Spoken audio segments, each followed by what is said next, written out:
Welcome to the Tech of Shrek. I was blown away when I saw Shrek the first time. It's not evolutionary, it's revolutionary. I thought, wow, that's just so realistic. They completely knocked it out of the park. In Shrek, the new fully computer animated film from PDI DreamWorks, Mike Myers, Eddie Murphy, Cameron Diaz, and John Lithgow, plus a team of 300 artists and technicians, turn the classic fairy tale formula upside down. Lampooning everything from Snow White... Hey! Oh, no, dead girl, off the table! Where are we supposed to put her? to Little Red Riding Hood. What? As it follows the adventures of an ugly, stinky ogre and his sidekick Donkey in their quest to save an unconventional princess. Along the way, the computer wizards at PDI DreamWorks, creators of the critical and box office success Ants, have once again advanced the art of computer animation. This is only the fourth film ever made using the technique, and for something that is so much in its infancy, the sort of leaps and bounds that's happening overnight is really nothing short of breathtaking. If we can imagine it, we can make it. Thank you very much. I'm here till Thursday. I think generally if you look at the differences between Shrek and Ants, you can see pretty clearly what's been going on in terms of the software development, just the raw complexity of everything. In producing Shrek, the technical team at PDI DreamWorks improved the Academy Award-winning proprietary tools they developed for Ants to create the first realistic computer-generated humans able to express both dialogue and emotion through a complex facial animation system. The film also required major advances in the creation of rich organic environments, clothing that moves, wrinkles, and reacts to light like real-life fabric, and visual effects for fire and fluids of different viscosities. The biggest challenge at the beginning of the film was the director said, we want this film to be 10 times as complex as Ants. And so we had this benchmark of 10 times complexity. Oh, wow! That was really scary. Considering my goals for the movie were probably a lot higher than I really expected us to get, we've hit far more of those goals than I could have ever hoped for. I'm incredibly happy with the look and the reality of our world. Nearly 300 artists and technicians at PDI DreamWorks labored for over 3 years to create the storybook world of Shrek. With 31 sequences, 1,291 individual shots, 63 featured characters, and 36 unique locations, Shrek is the most ambitious computer animated film ever produced. Each medium shot of a character is comprised of over 800,000 polygons, 8 times the number for a character from Ants. But perhaps the most impressive technological feat in Shrek is the creation of a fully computer-animated, human-like character. There have been 100% animated, computer graphic-generated films, but they haven't taken human-like characters and sustained a story for a whole feature length. We took what was the basis for the near-human facial animation system and anatomically correct sort of body animation systems that were created on Ants and took them 20 steps further. We have characters whose lips stick when they open their mouths. There's a little follow-through like normal people have. Every single muscle underneath the skin is moving with their speech and their facial expressions. Our artists were able to do something that was almost photorealistic. It was too good, and so we really had to dial her back to make Fiona fit inside of the fairy tale world, because when she got too photorealistic, she really looked out of place in it. So here's a place where technology allowed us to achieve something that, if we went to the full extent of its potential, actually became incongruous with the look of the film itself. I pray that you take this favor as a token of my gratitude. Thanks. The human and near-human characters start in the hands of the technical director, who creates the systems that the animators use to bring the characters to life. The technical director begins by building a static model of the character in the computer. He then invents some controls which the animators use to move the skeletal structure and muscles. As the artist drives the controls, it results in the model changing shape one frame at a time, creating the illusion of seamless motion, similar to the technique used in stop-motion animation. The sophisticated motion control systems allow the character to express complex emotions and expressions. With a wonderful team of technical directors that set up the characters who really study anatomy, they figure out, where the facial muscles are, where the fat is on the face, and where the skin is loose. If you notice Lord Farquaad, when he frowns, he gets this furrow in his brow. When he raises eyebrows, he gets the wrinkles here. Now tell me, where are the others? You're a monster! We're trying to create a tool that has a sort of a presentation and an interface to an animator so that when they are working with this, they're thinking, okay, now I'm making this character look mad in a way that shows he's also embarrassed, and he's embarrassed because he's been caught lying. So that's a very particular, nuanced kind of mad. Hold the phone. I think we have about 500 controls to animate the face, and it goes from when we animate the eyebrow, when we want certain shape, we might have 4 or 5 points here that we can just move one point at one time. So if I want a character to be mad, I can move this point down a little bit and then move this one up a little bit to get a little bit of that. Once the animators had created believable human-like characters, they began the work of putting them into a rich and detailed world with dozens of locations, thousands of props, and realistic visual effects. In developing the human-like characters for Shrek, the producers at PDI DreamWorks reasoned that they could use the award-winning proprietary facial animation tools developed on ants and apply it to the whole body structure. One thing that we learned from ants was we animate the face with all the muscles on the face. So what we did on Shrek is we apply that to the whole body. When they move, you would see the arms might change shape because we have all the muscles underneath the structure. So when we move the animation, it looks much better. A breakthrough program called a shaper was used to achieve sophisticated facial and body movements. It works by changing a surface from the inside out. In terms of things that we actually invented, there was a new technology called shapers that we put together, which was a much better way of doing deformations of geometry. So anytime a character is bending and you're trying to deal with what happens where that bend is taking place and the way that the muscles work, that's what shapers are all about, and those are underlying everything in the main characters. The artists here are just amazing as far as breathing life into these virtual characters. You might have seen a housefly, maybe even a superfly, but I bet you ain't never seen a donkey fly. Uh-oh. The programmers at PDI DreamWorks needed to have technology in place at the beginning of production that would allow them to produce cutting-edge animation throughout the 3-year schedule. Most of what we use on the film is proprietary software that we create here, and the foundation of it comes from a group of about 14 programmers. I'd say probably about 15 to 20% of what we use on the film is off-the-shelf software, and we have to integrate that into the pipeline and have all of this stuff work as seamlessly as we can make it. Everything's a case of trial and error. For instance, we had shots of Donkey. It was actually someone's first day in production, and they made one change which they thought was an innocent change, and the next day we got back renders from about a half a dozen shots with Donkey looking like a chia pet. Kick him to the curb. Don't mess with me. I'm the stair master. I've mastered the stairs.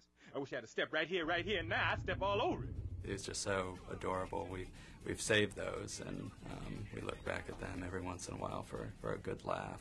There's a case where if the animator accidentally goes off the end in the sense that he asks for a shape that's not there, the face blows up, literally absolutely blows up. The teeth pop out, the tongue sticks over there, the eyeballs pop out, the whole thing just blows up. So it's kind of freaky. I just know before this is over, I'm going to need a whole lot of serious therapy. Look at my eye twitching.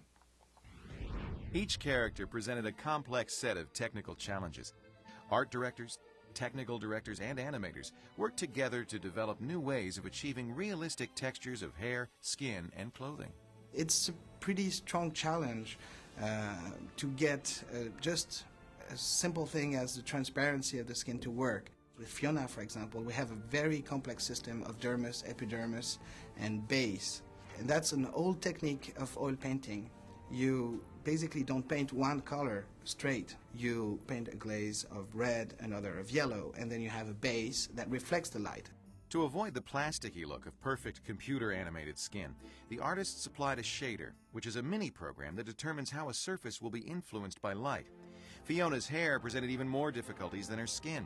Unlike Donkey's fur, which has a shader painted onto the static surface of his body, controls for the hair on Fiona were much more complicated and were built into the character setup. The hair involved a completely different rendering system, and like almost everything in computer animation, required a symbiosis of technical direction, animation, lighting, and visual effects. I think that the accomplishments that we had was having this posable dynamic kinematic system for hair, and as far as we know, it hasn't been done before, to be able to control dynamics in a friendly way for the motion animators to use. With Fiona developing her character, we probably spent all of a year doing her character setup, painting the textures on her face and dealing with the lighting before she looked good. Man, that was annoying. A year in setup and 2 years in layout, animation, lighting, and texturing, and Fiona was ready to be introduced to the actor who brings her to life vocally. I really was kind of taken back because I was watching myself, and it was so bizarre to see the mannerisms and the sort of the essence of kind of myself. The way she carried herself was something that I recognized, and it was really wild to see that. The human characters are only part of the story of Shrek, because in animation, everything must be created from scratch. The sets, the camera movements, the effects, the dust in the air, the shadows, all begin in the mind of the artist and depend on the ingenuity of computer technicians. Oh, now we're getting somewhere. Shrek takes audiences into a fantasy world comprised of nearly 40 separate locations. Each location is painstakingly constructed in the computer, and then simple puppet-like characters are inserted to establish camera angles and movement. This first step of the film's process into 3 dimensions is called layout. You can block out the action like a play, with stand-in characters trying to figure out what's a good way for the scene to go before you even take it to the animators. In 3D animation, the sky's the limit for camera work.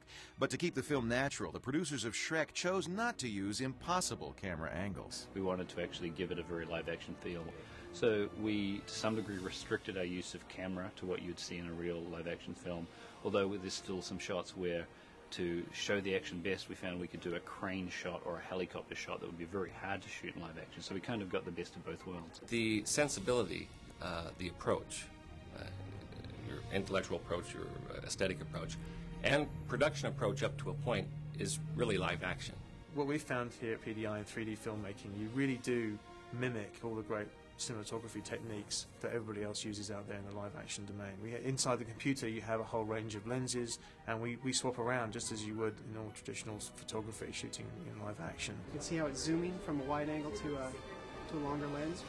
And that's the kind of really exciting thing as an editor, to be able to pick up the phone and say, try moving the camera to the left and panning over to the right at the end of the shot, and can you add some camera shake? A common live-action camera technique was used to add tension to the scene where Donkey and Shrek cross the wobbly bridge to the Dragon's Keep. The bridge was great because it really felt, we tried to make it as steady cam feel as possible, and so that gave a nice touch to the sequence. You suddenly realised you could be standing on the bridge. So this is the actual camera view.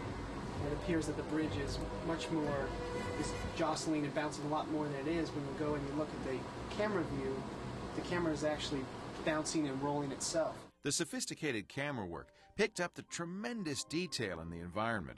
Over 28,000 trees, 3 billion leaves, and 1,250 props are packed into the movie. All of this detail created a tremendous strain on the computer resources of the company. We have basically a new lush environment in every sequence. So there were a lot of areas of added complexity that all added up to a big challenge for us, both on how to develop the looks and make the technology work, and then also be able to do it within our resources of rendering and machines. I think we started out with roughly about 525 processors, let's say, and also we incorporate all of the desktop machines that the animators are using at night into the rendering equation. So at night, the number of processors involved in rendering could go up as high as maybe 800. The textures, shadows, lighting, and color of the film are the handiwork of the lighting department. Here, the characters and settings are textured to give them an organic look. It's something where there is a program that is effectively sort of running over the surface of the character, if you will, and creating this texture on the fly. And a great example is like the grass that you see in the background there. That was a shader that we actually used. We actually used fur for grass because it worked out really well. We were able to grow fur from a surface. Well, why don't we just make the fur look like grass blades? And we ended up being able to just elaborate on one shader to make another shader.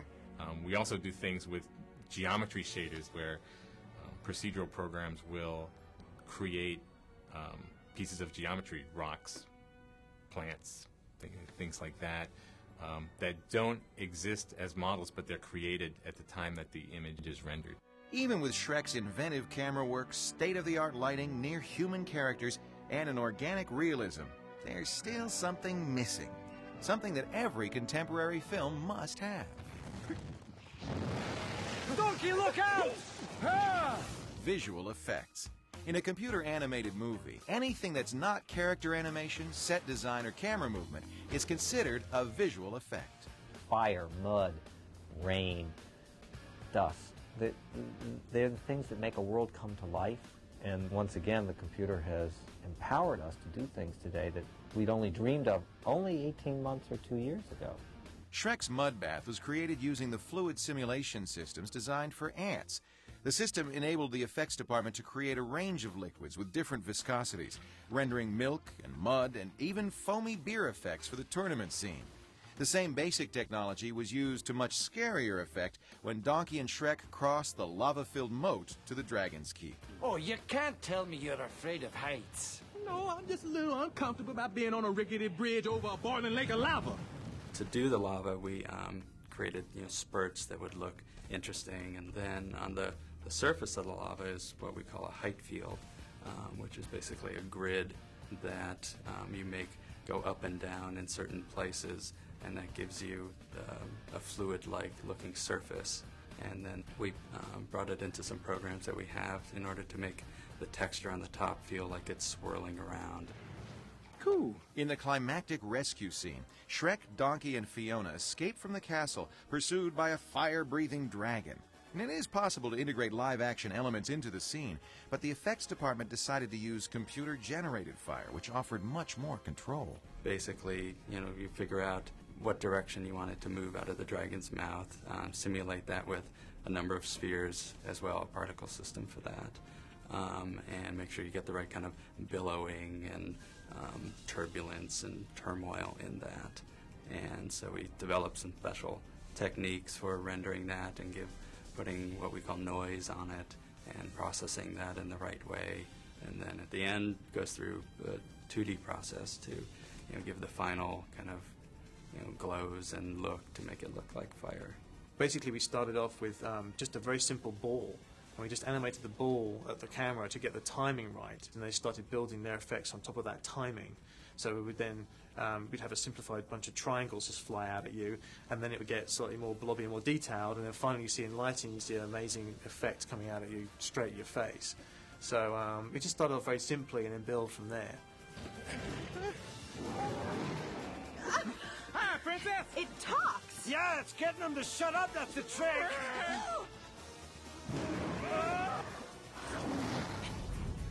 The making of Shrek is a marriage between the high-tech world we inhabit and the age-old techniques of the artist.